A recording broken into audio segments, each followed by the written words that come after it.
Okay. So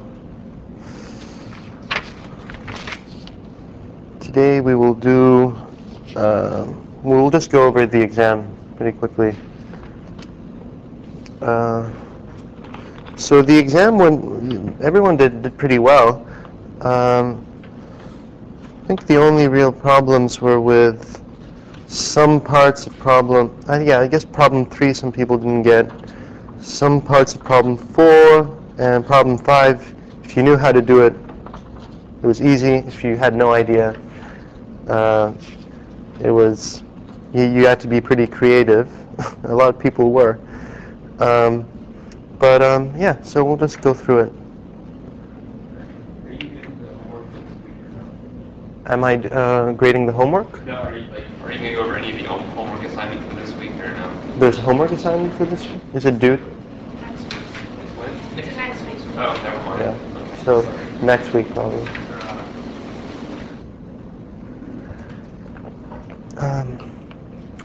All right.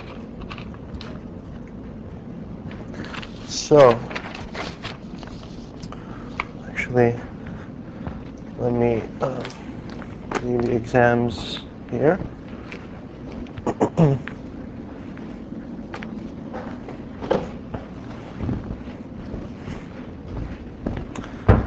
So let's get started now with the first problem.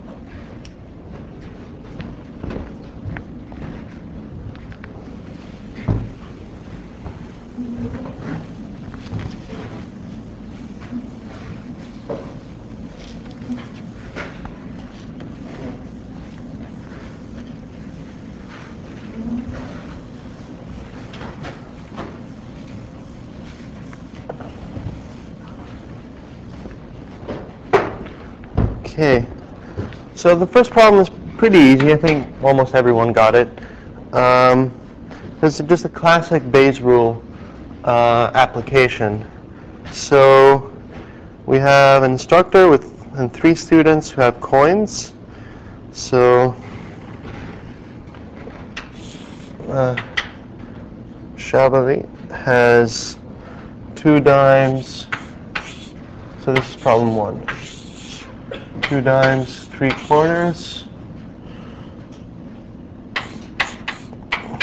Quanling has, whoa, no.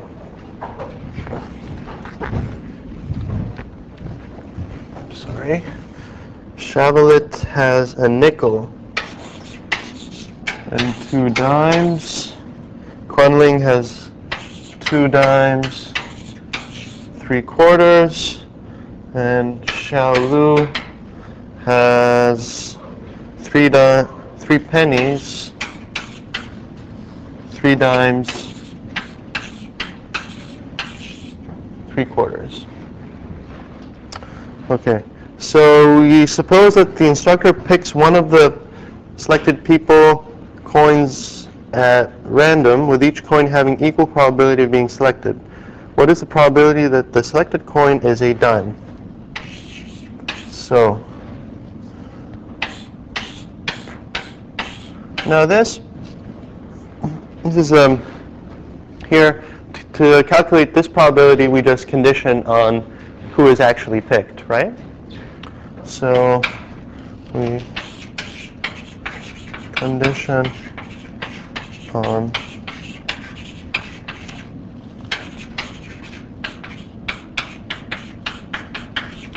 and we assume that each of the 3 students is picked with equal probability.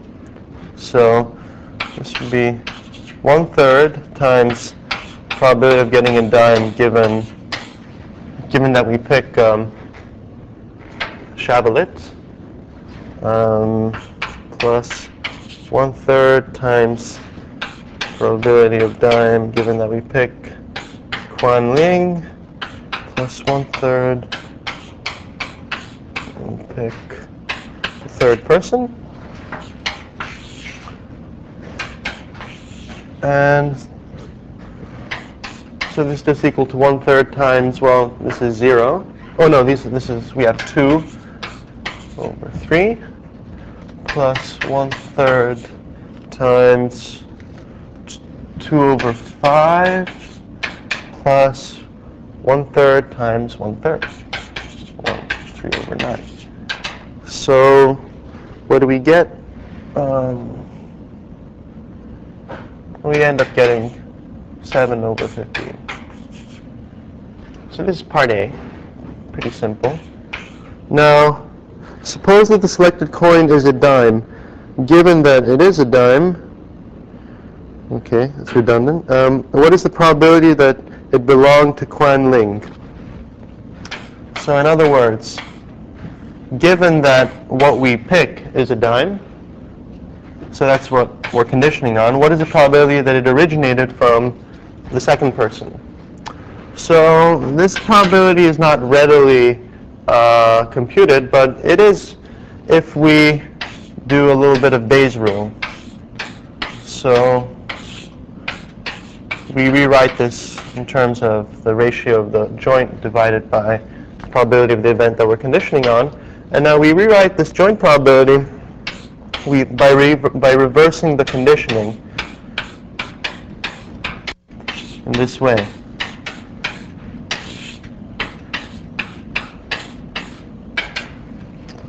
And now this probability is just 2 over 5 times 1/3. And we've computed the probability of something being a dime in part A. So these things cancel, and we're left with 2 over 7. Is there a question? I think it's pretty straightforward, right? Okay. So let's move on to problem 2 then.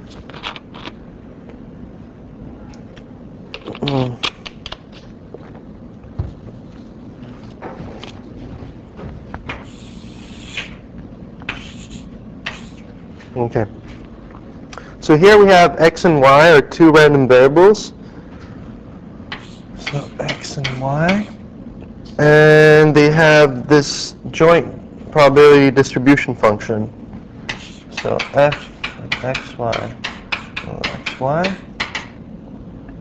is equal to x plus y when both x and y are between 0 and 1, and it's 0 otherwise. Now we want to first determine the PDF of x. Well, PDF of x, we know that we can get it by integrating out the y variable from the joint density, right? So this is just fxy dy. Of course, y can only range from 0 to 1, so x plus y dy. And this just turns out to be x plus 1/2. And of course, x can only range from 0 to 1.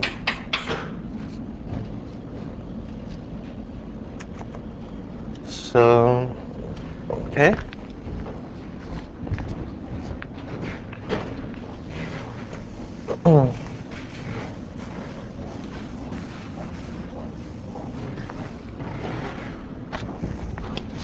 Now we want to find the CDF. So we want to find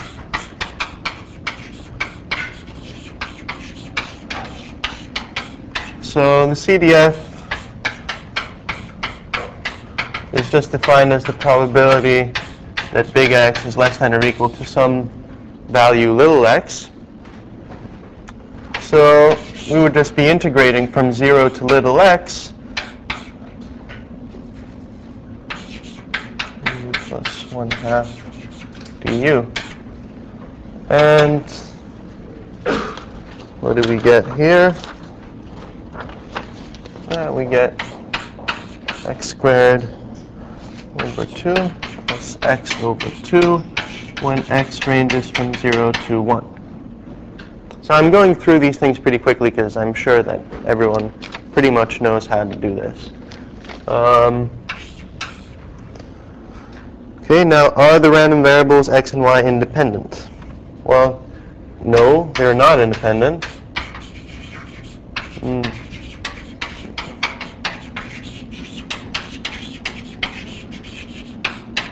Because if they were, we would have the following property holding.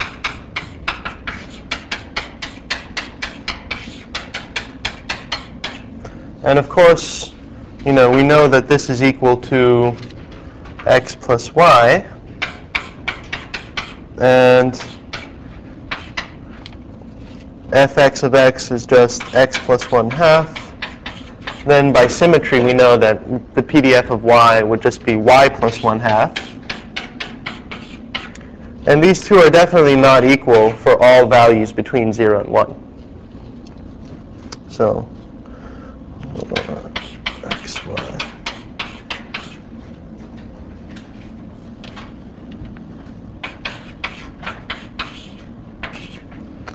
So, yeah, so the conclusion is that they're not independent.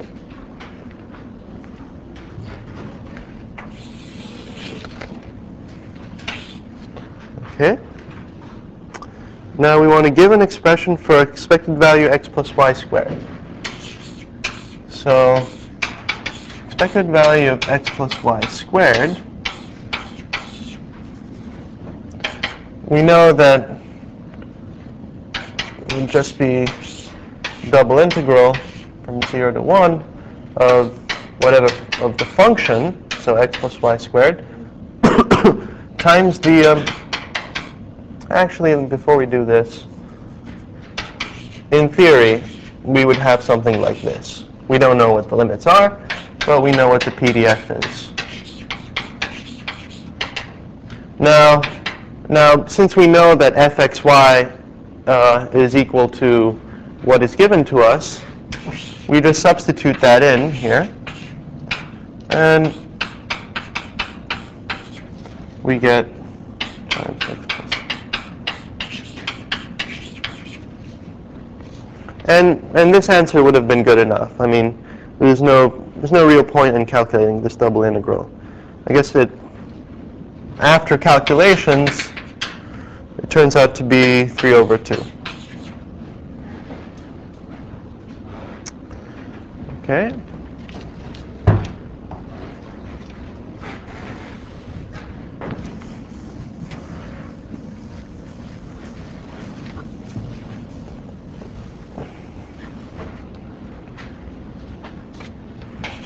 So now part E is a little more interesting. We want to find an expression for probability that x plus y is less than 1/2. Okay?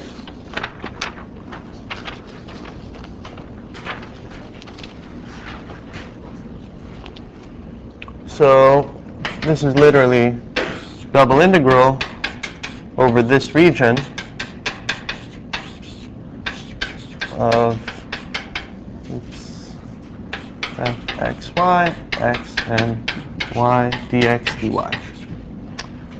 So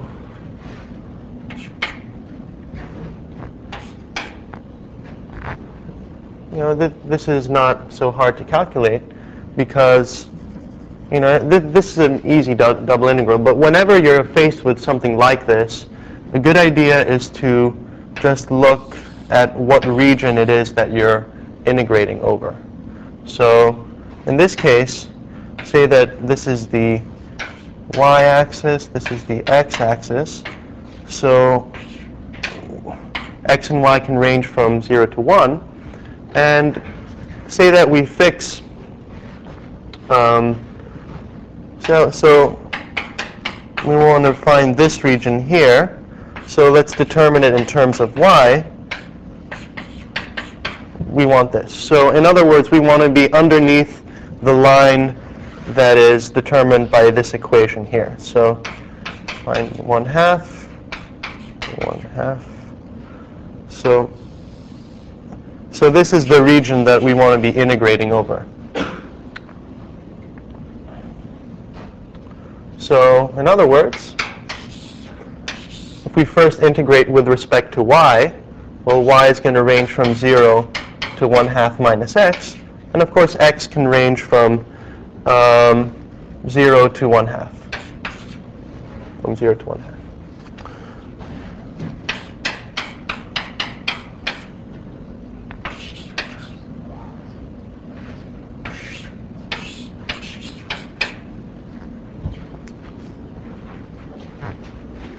So, and now again, if we do the necessary calculus, we will, in the end, find an answer of 1/24. But this is the really sort of interesting part of the problem, where you have to find a way to translate this into something which makes sense. So you have to find the correct limits, and these are the limits. And generally, convolutions can be more difficult than this one. But this is a good example. So, yeah. Quick question about that though. I understand like thinking that way, that makes sense. But if you were to say like the probability that x is less than or equal to 1/2 minus y, right? It seems like just intuitively you could integrate from like 0 to 1/2 minus y like you did, or using your way from 0 to 1/2 minus x like you did. But then I guess I understand. I mean, from the picture, I understand that it's from 0 to 1/2, but it seems like you should be able to let x go from 0 all the way to 1. Okay, so the question is, why not let 0 go all the way? Why not let x go all the way from 0 to 1? Well, that's not really helpful because x and y are not negative, right? So if one of the two is greater than 1/2, we're already out of the region, right? Both, I mean, the maximum value that x or y could have is 1/2, because added together they have to be less than or equal to 1/2.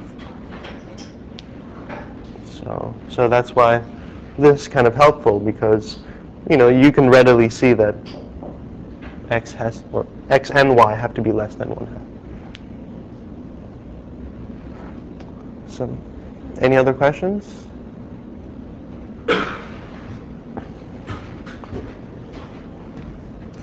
Okay.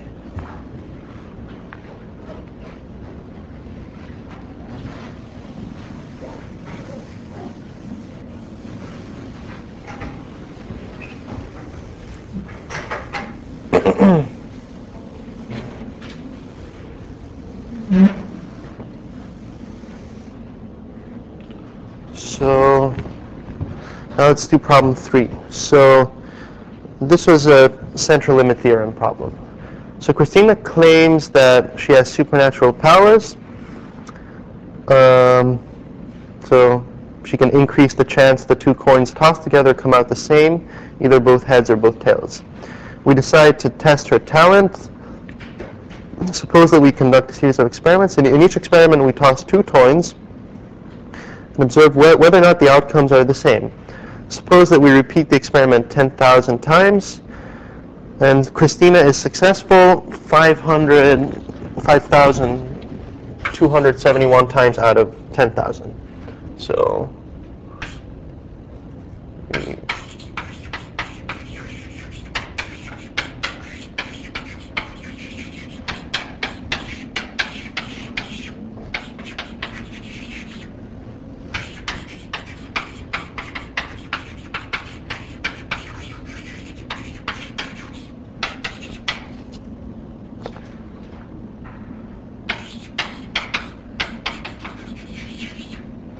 and we hypothesize, so we assume that she has no powers. So we assume that the probability of predicting the outcome each time, let's call this P, is equal to 1/2. So we see that if we say that x are the number of correct predictions, then according to our null hypothesis, x should be binomial with parameters 10,000 and 1/2.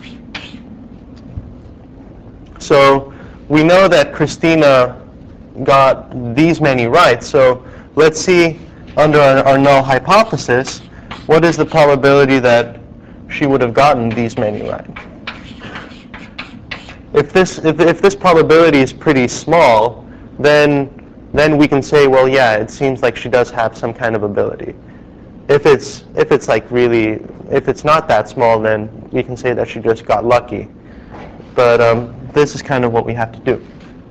So in order to do this, it is extremely hard to do it if we were to just write out the binomial probabilities and start summing all these things. So we will use the normal approximation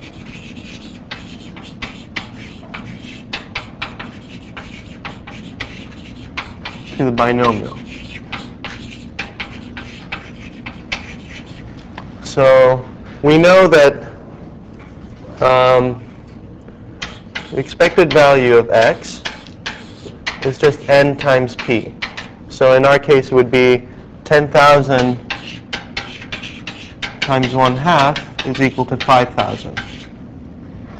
And similarly, the variance of a binomial is just n times p times 1 minus p, which would be 10,000 times 1 over 4, which is 2,500. And in particular, the standard deviation of x, it would be the square root of 2,500, which is 50. So now, using the central limit theorem, so the central limit theorem tells us that the random variable x minus its mean divided by its standard deviation, in this case, in the binomial case, should be approximately normal with mean 0 and variance 1.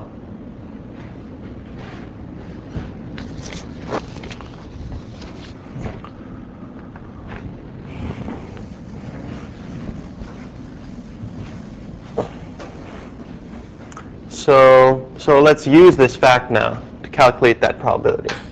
So probability that x is greater than or equal to this number here, well, it's equal to the normalized probability. So if we subtract the mean, which is 5,000, and divide by the standard deviation, which is 50, and then we do the same thing on the right-hand side.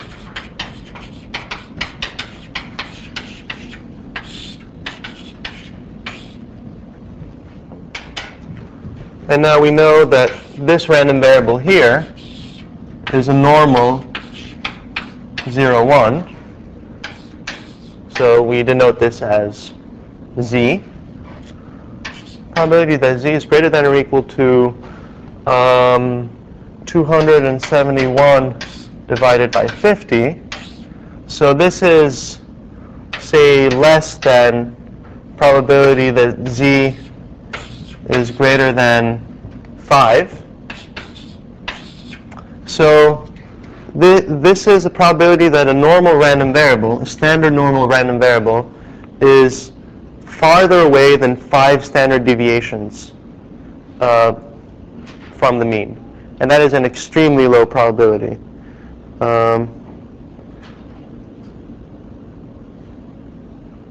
so this is very low.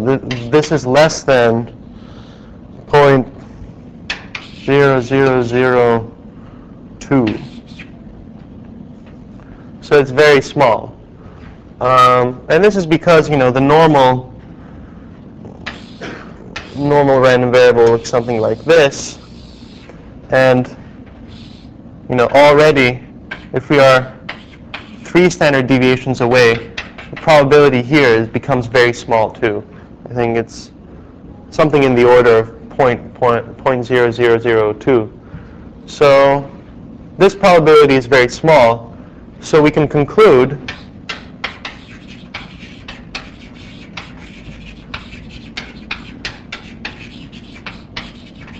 that Christina does have some kind of power. Has this powers.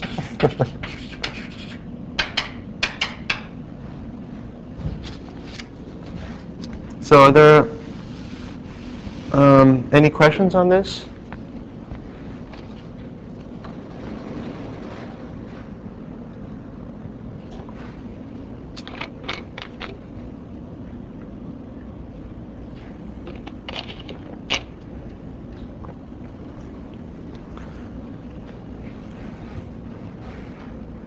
And we can apply the central limit theorem because n is large.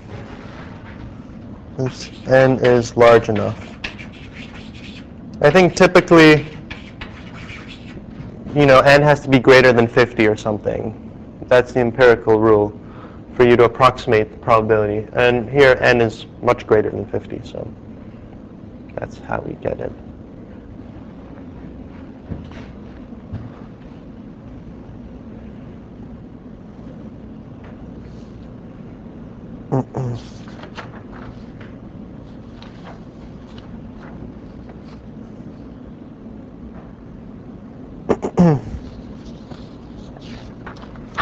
Okay, no questions?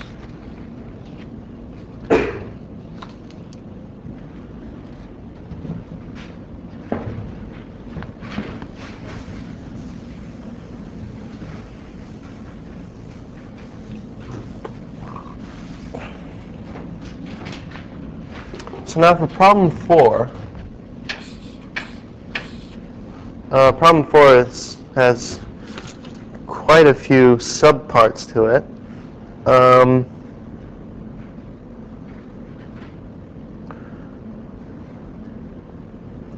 And so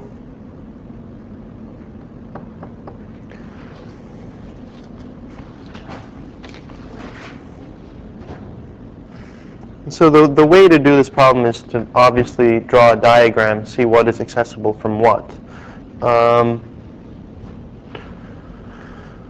That would be a little messy on the blackboard.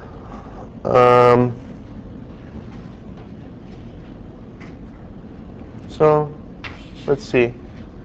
So first, the states that are accessible from state 6 are obviously, so in one step, these states would be 3, 4, 5, 6, 9, and 10.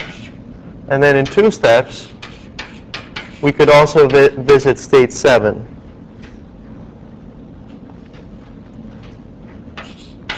So put together, these are the states that are accessible from state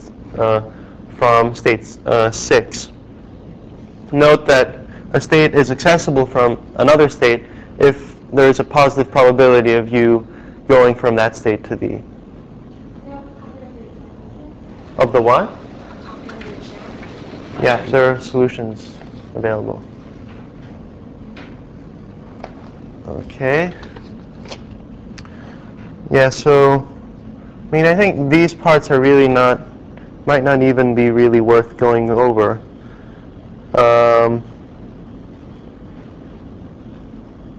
So let's just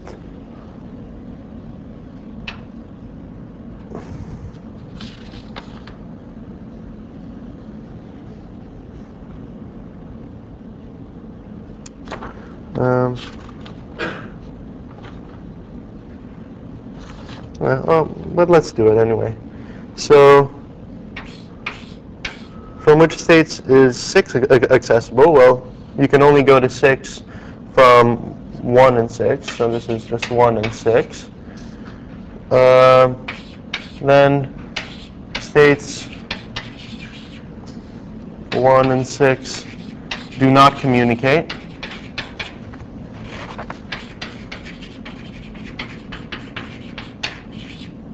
And why is that? Well, because it is not possible to go from 6 to 1.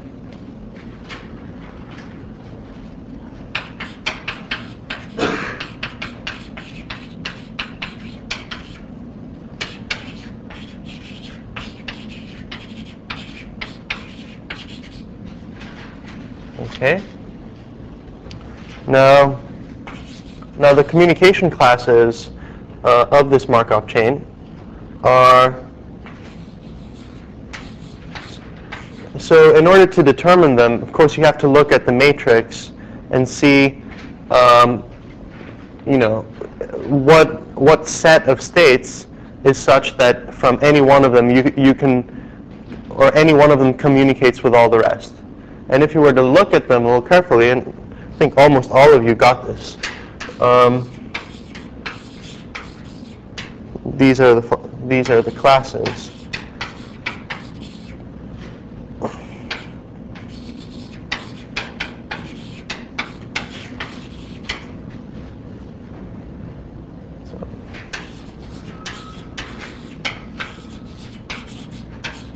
Okay. And now we want to find which ones are closed and which ones are open. Now, a communication class is closed if, exactly as the name suggests, you can only go from states in it, you can never escape from it. So, the closed classes are 4, 2, 8, 3, 7, and 5, 9, 10. Because, for example, if you look at the probability transition matrix, for example, if you're in state 4, well, you stay in state 4, because P44 is just equal to 1. And similarly, if you're in class 2, 8, you can see that you can only visit states that are either 2 or 8, and so on and so forth for the other ones. On the other hand, the open classes are 1 and 6, because you can from 1 go, for example, to state 7. And from state 6, you can go to state 3. So that's that.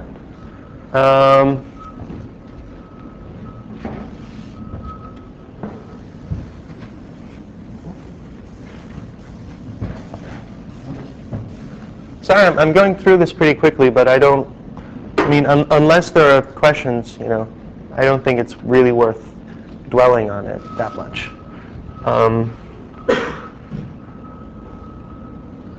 So now we want to identify the recurrent and transient states. Well, states in closed classes are recurrent, of course, because starting from one of the closed classes, you will, with probability 1, eventually go back to that state, right? Or you'll keep visiting that state over and over again. Whereas if you're in an open class, there is a positive probability that you could go into one of the other recurrent classes and then never go back to that state. So states that are in open classes are transient, because there is a positive probability of you never visiting that state again. Okay? So now for part G, well, we want to compute probability 2, 7, 6. So we want to find the probability of going from state 2 to state 7 in 6 steps. And if you look at the probability transition matrix, I guess a diagram would be helpful here, but it's impossible to go in 6 steps. So this probability is 0 because it's not possible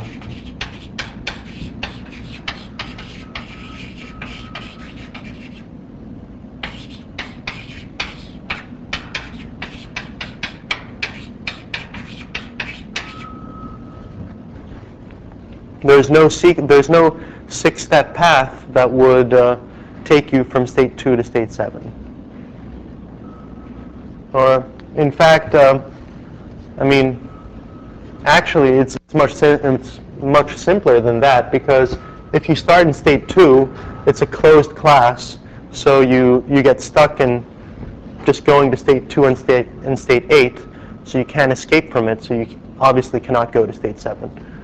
Yeah, it's actually, since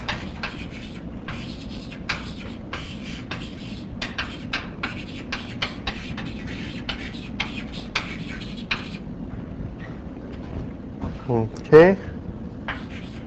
Now, let's compute P282. Well,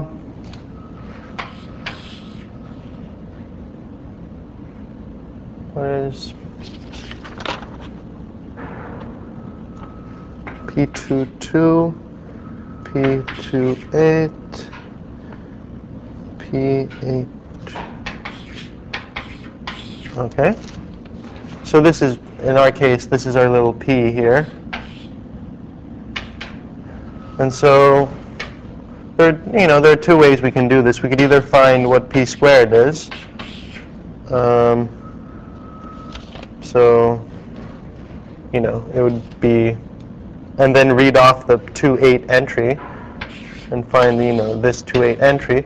Or we could just directly kind of figure out in what ways we can go from state 2 to state 8. And so we could either go, so in two ways. We could go from state 2 back to state 2 and then to state 8. Or we could go from state 2 to state 8 and then go back to state 8. So this is P22 times P28 plus P28 times P88. And this is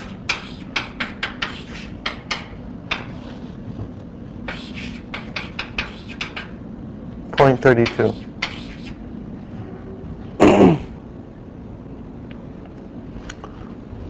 Oops, this actually should be here. Okay.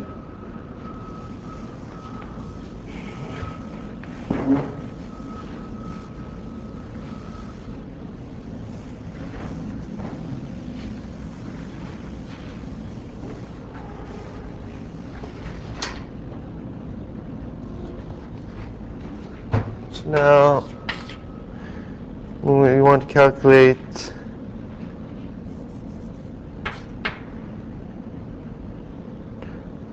P19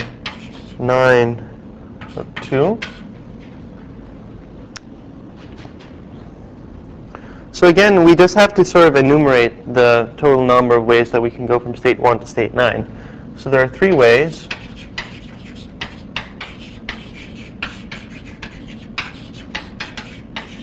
One to 9. One is that we go from 1 to 1 and then to 9.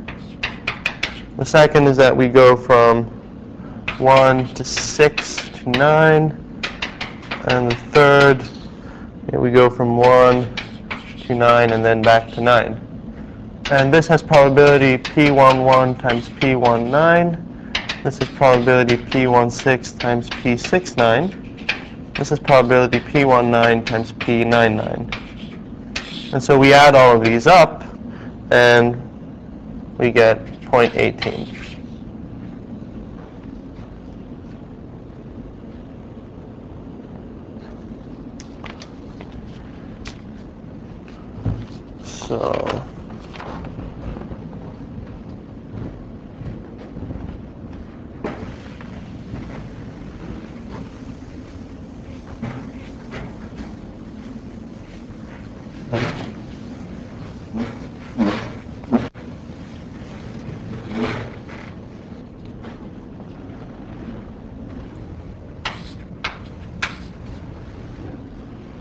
So starting now in state 2, what is the expected total number of visits to state 2? Okay. So how do we, well,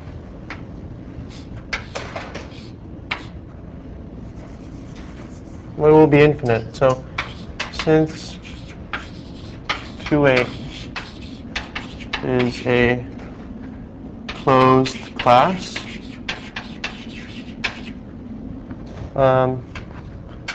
We will visit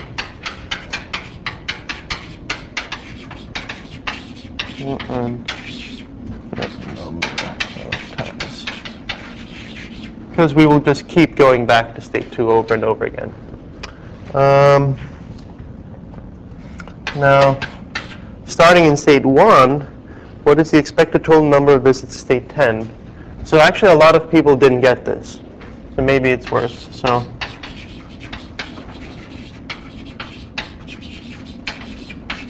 So starting in state 1, there is positive probability that you will end up in class 5, 9, 10.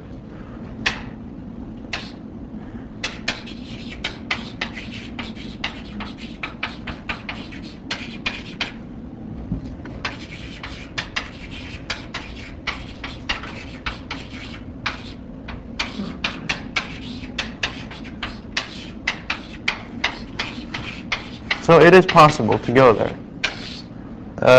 For example, you could go in one step, you could go from state 1 to state 9. So the probability is greater than that. So this probability is positive. Now, given that you reach this class, 5, 9, 10, which is a closed recurrent class, then you'll keep visiting 10 forever. You'll visit 10 an infinite number of times. So the expected, number of visits 10, given that we start in 1, will be whatever this probability is. So probability of going states 5, 9, or 10, call it P. It will be this probability times infinity. Now this P is positive, so this whole thing will be infinity.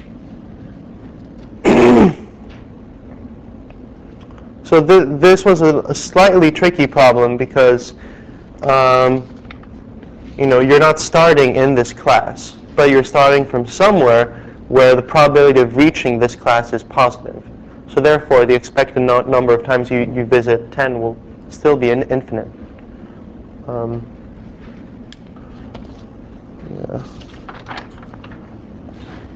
Now, so then starting in state 2, what is the expected number of steps before you return again to state 2? Well, this is, again, pretty easy. Well, we just write down this matrix here, the transitions in states between 0 and 2. And then we know that pi I is equal to 1 over mu of II. So this is where mu of II are the number of steps, the expected number of steps between consecutive visits to state I. And then we know that P is doubly stochastic, so P2 will just be equal to 1 over 2. And therefore, mu M22 will just be equal to 2.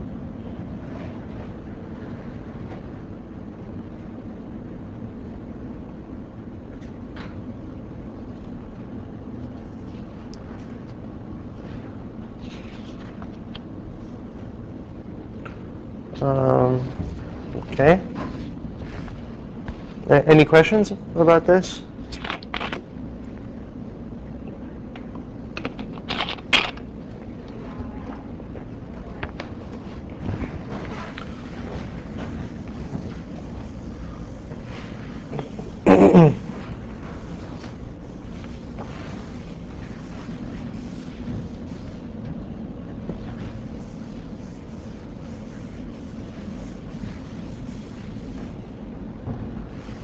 Okay.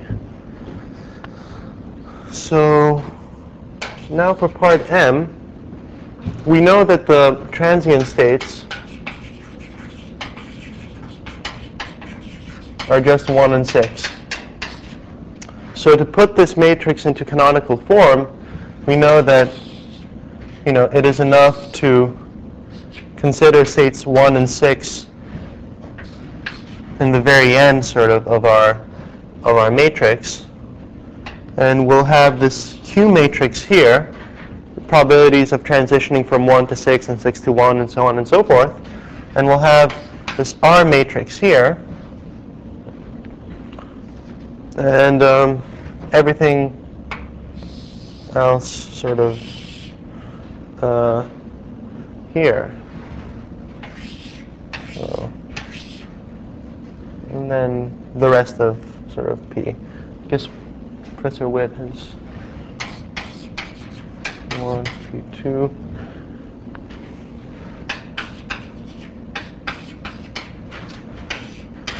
We have zeros everywhere else.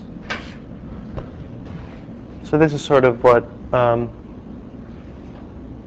things look like, because these are the 4 other classes, and we know that they're closed, so there's no way that they can go to states 1 or 6.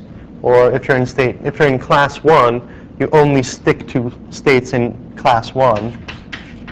So class 1, class 2, yeah, etc. And so this is the form that our matrix takes. This is the canonical form. So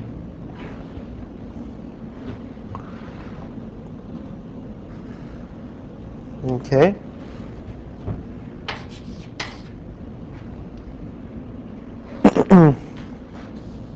Now, starting in state 1, what is the expected total number of visits to state 6? So this is also a slightly tricky problem. So we're starting from a transient state. So starting from state 1,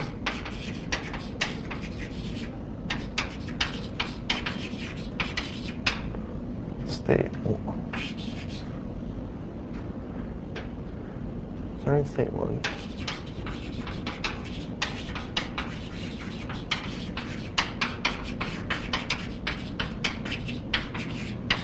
Well, we know that this quantity will be equal to n1, 6. Now, what is the matrix n? Well, n is this matrix here. So it will be equal to the 1, 6 entry of matrix, I guess Q here is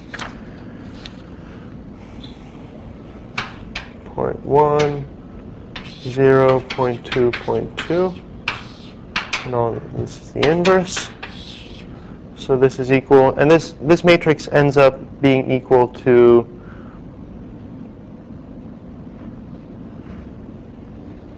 I don't have the updated solutions. Anyway, this matrix is something, and we now just read off the n16 entry, which I think it's also in the updated solutions. This is equal to 5/18.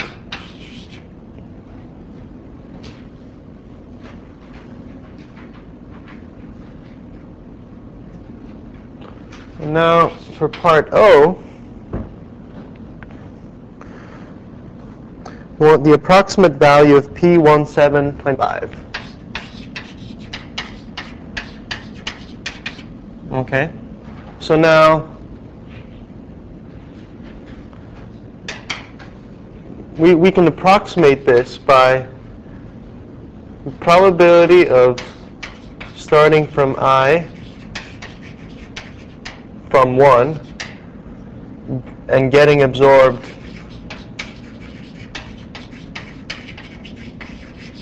by class 3-7 times then the probability of being in state 7 in the long run, because we're assuming 25 iterations is sort of the long run. So times pi 7. Where now pi is determined by, so then pi 7 is determined by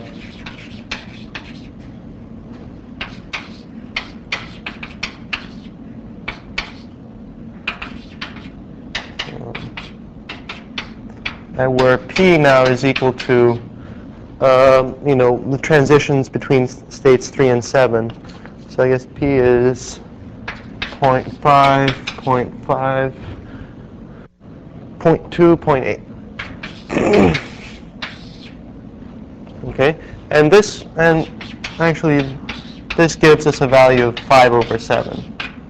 So now the tricky thing is figuring out this probability here, which it would be very hard unless we knew that this probability is just equal to B137, where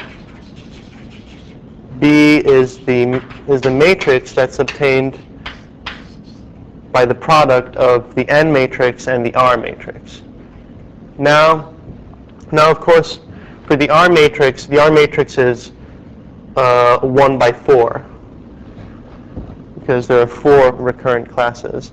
So in this case, R is equal to 0.4, 0.2, 0.0, 0.0, 0.1.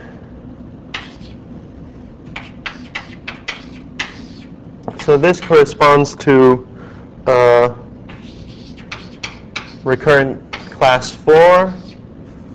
This is for class 2-8.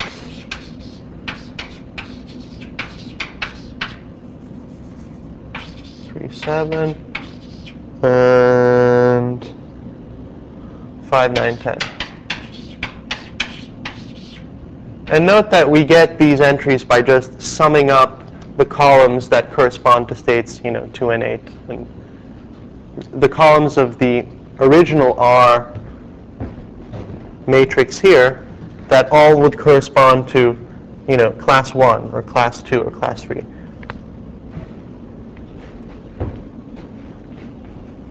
So now if we do this matrix multiplication, we get that B of 137 is equal to 10 over 78. So turns out that this probability is just 10 over 78 times 5 over 7. No, it's not 10 over 78. So I still have the wrong solutions here. I think it's 5 over 18 again. Yeah, it's 5 over 18. So this is 5 over 18. So this is approximately equal to 25 over 126.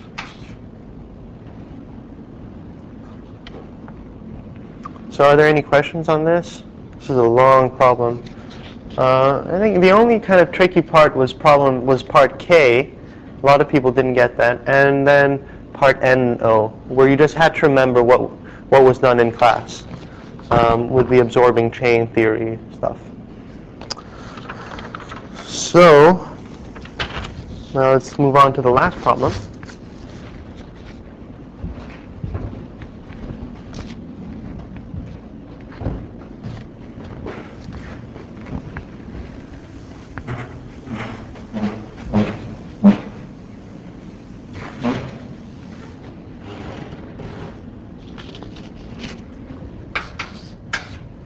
Actually, let me get another set of solutions.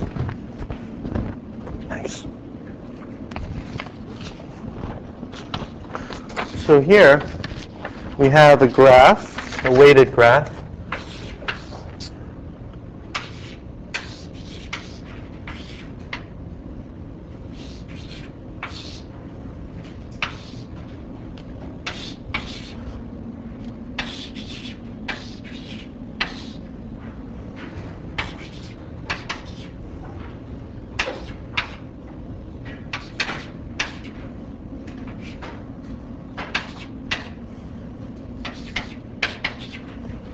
Okay. And if you're in a certain node, the probability of, actually, CG,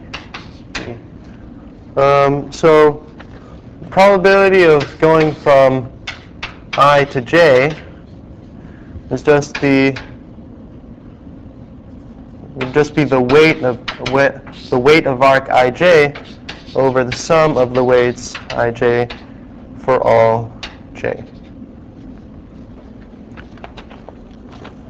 So starting in node A, what is the probability of being in node A after 2 steps? Well, this can only happen, so this is P, A in 2 steps. Well, this could either happen if we go from node A to node B, and then from node B back to node A, or it could happen if we go from node A to node E, and then from node E back to node A.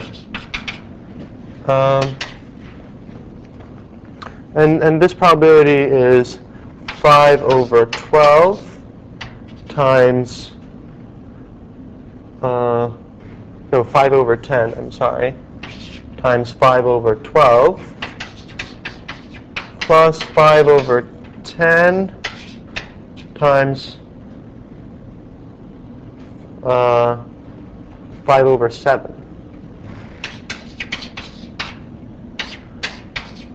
So this would be 5 over 24 plus 5 over 14.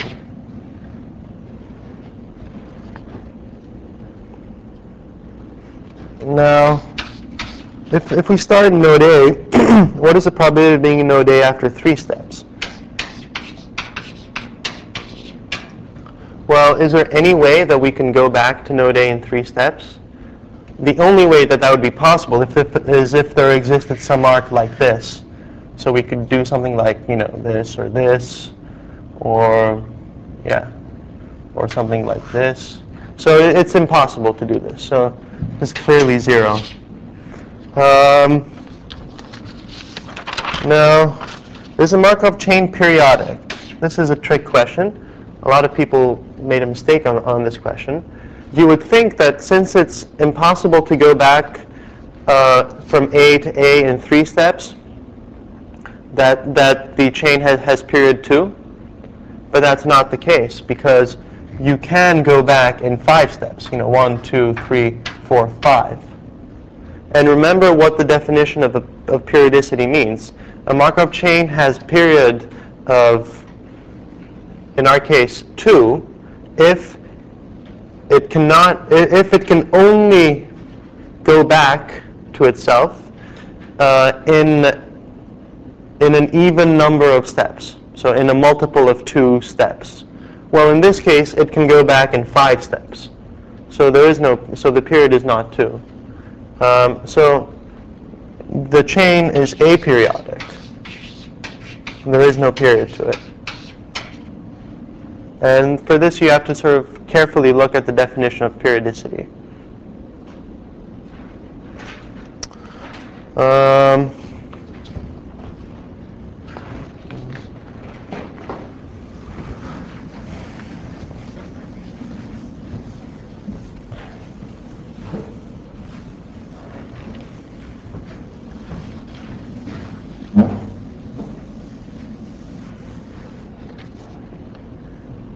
So now, starting in node A, what is the expected total? No, starting node A, what is the probability of being in node A after 5 steps?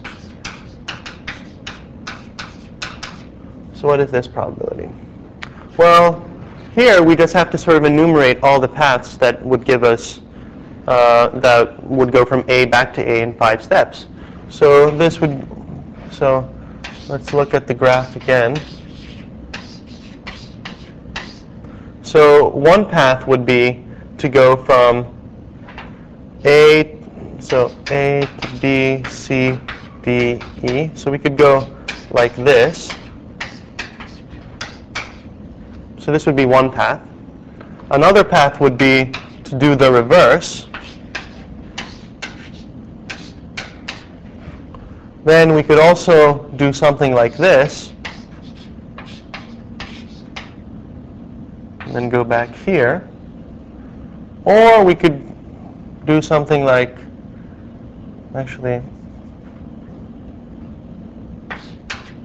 let me do this on a different graph. So these are two paths, and then another path would be to go from A to B, then from B to C to D, then to C, then to B, then back to A, or from A to B, then B to C, C to D, D to B, and then back to A. So there are four paths in total. And we can write them out actually. A, B, C, D, E, A, or A, E, D, C, B, A, or A, B, D, C, B, A, or A, B, C, D, B, A. And now for each one of these paths, you have to compute the probability. But these two paths have the same probability because the chain is time reversible.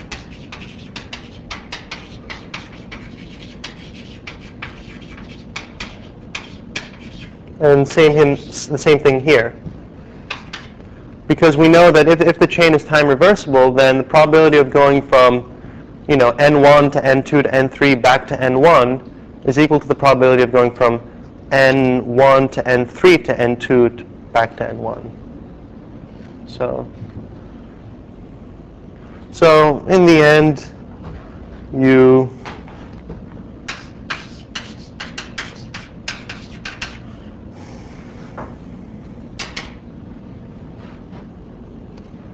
would get something like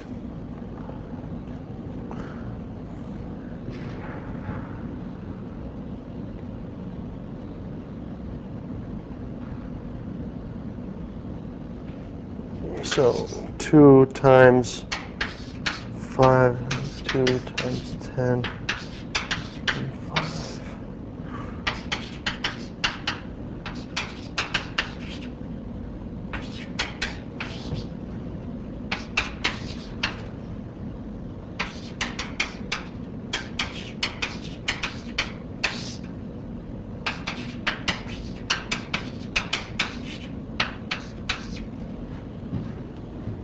Okay. Now for part E, before we find the expected number of steps between before node A is visited again, let's find just the stationary probability of being in node A. Well, we know from the book, from the example in the book, that stationary probability of, say, node I is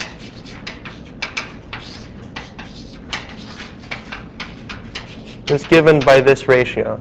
So in our case, we would have 5 plus 5 divided by the sum of everything, but twice. And here's where people made a mistake. That here you add all the arc lengths in the graph, but you do it twice. So this is 2 times everything, which is 41.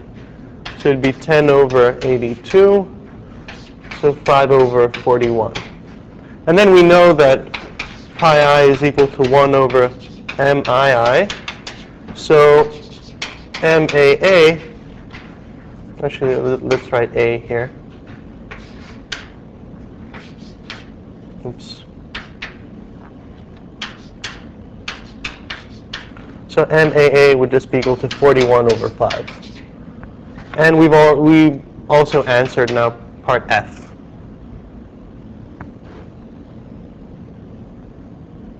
And now for the last part of the problem, so let's consider any nodes n1, N2, and N3.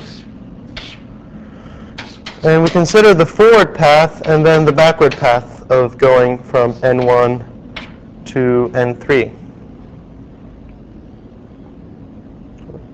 And now we want to figure out, is this probability, are these probability necessarily equal?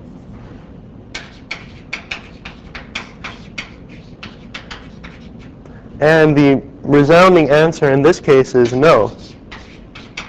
And you can look at any sort of counterexample in the graph. But they would be equal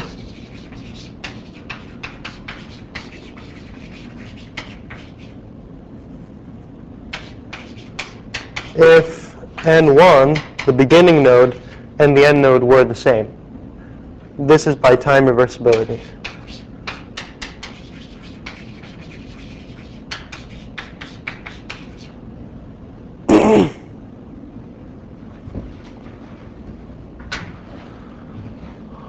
So, any questions?